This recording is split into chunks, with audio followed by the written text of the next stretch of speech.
Hello everyone, Spin here, back here with a new album review. Today I am reviewing the newest Billy Woods album, Aethiopes, I think. Now, Billy Woods is one of my favorite rappers right now at this moment. It took me a while to realize it truly, but every time he puts out an album, it's always really well done, even if it isn't like his absolute best. His last few solo albums especially have been very great. Brass with Moor Mother at the end of 2020 was, I think, a really cool, abstract, and just underrated album overall, just great. And Terror Management, in my opinion, was also underrated, but still not, like, super great or anything. However, Hiding Places in 2019, with Kenny Siegel, of course, may just be my favorite from him. Only may be surpassed by History Will Absolve Me, which is, come to think about it, probably the best album by Billy Woods. But Hiding Places is just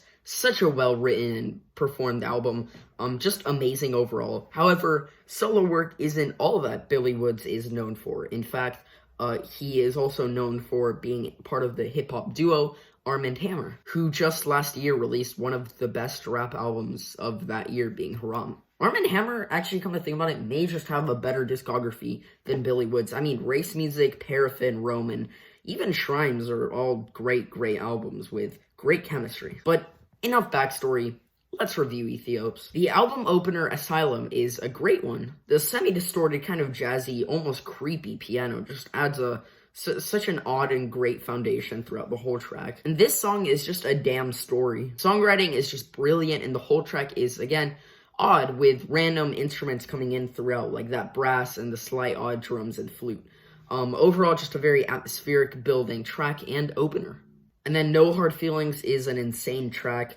It feels super consistent as a follow-up, and the track itself immediately has such an invasive and aggressive sound, matching the lyrics perfectly. Distorted instruments, especially the horns, add such a great feeling. The lyrics are cryptic yet super well written. Like at the beginning of the track, he compares the Challenger disaster to crack addiction, which is just so smart. Yeah, this is just another great track. Maybe my favorite, even. Wharves is so well put together after the last track in this one, to where you can tell that Billy is not in any way sacrificing his messaging and song quality with consistency. Wharves is immediately so great again. Don't get me wrong, it's just as abstract and odd, yet so easily understandable, and so easily, not catchy, but, you know, so easily listenable. Those rolling drums with that unnerving sound all throughout is just so cool to hear. And the outro is weird and unnerving, yet great. Okay, this is the last time I'll be mentioning this, but once again, the transition here from the last track, is just great. And that's it. That's all I'll mention of that, but this song is the first on the album with features. Boldy James is on this one, as well as Gabe Hernandez. And they do a great job. I love all three of their semi-low-key delivery on this low-key and liminal instrumental. And the chain, there's this weird chain, metallic sound, in the background constantly throughout this track. And I just, once again, I love this track. This is talking about the stories and experiences from the past. And I won't delve too much into it, but I think it's just, like, talking about some, like, kids in school, and what happened to them and, like, what they did, which really puts into perspective in the track. And the Doldrums is a low-key track that meanders for the teeniest bit, but is a really good track anyways. I appreciate the vibe it goes for, and it leaves you with a cold, dead feeling in a really good way. And NYNEX is a more loud track, especially compared to the last few ones, and I just love this one. Verse from each feature works really well, like Elucid and his refrains on the track, and especially this instrumental, which is something that Billy is really great at, fitting features into the track.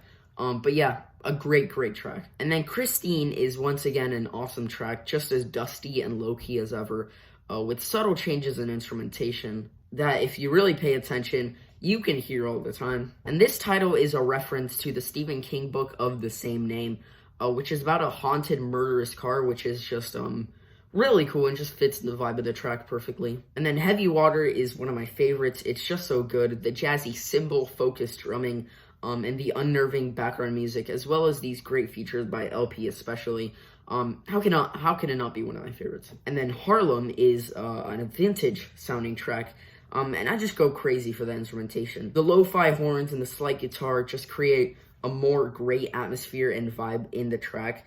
And that last leg of the track is just chilling. The piano getting mashed and spammed as well as the vocals, just, they give me chills, man. And then Versailles isn't one of my absolute favorites, but it has a really, really nice instrumental, and the vibe and instrumentation is really interesting and unique. And then Protoevangelium, however, is one of my favorites. Everything about it just kind of works. It's a slower song pace-wise, but the tone of the track is a lot lighter, and I just appreciate the change it adds to the album. And then the album ends with a perfect duo of Remorseless and Smith and Cross, being musically wise not one of my absolute favorites, but lyrically it's amazing. He just never stops giving these great lines constantly, especially during Remorseless, which also has this great sample by Czesław Niemann, who is a Polish musician. Just two more great tracks to make this album really, really stick. So now to conclude this review, it took me a while to really get this album in its full capacity, hence this late review. However, now that I do, it was truly worth it. It really shows that Billy Woods is, without a doubt, one of the best lyrical rappers right now. How loud can you be? And this record is such a breath of fresh air. It's just a beautiful, yet abstract and odd album that I can't help but love. I'm feeling a decent to strong 8 on this album. And, that's about it. Peace.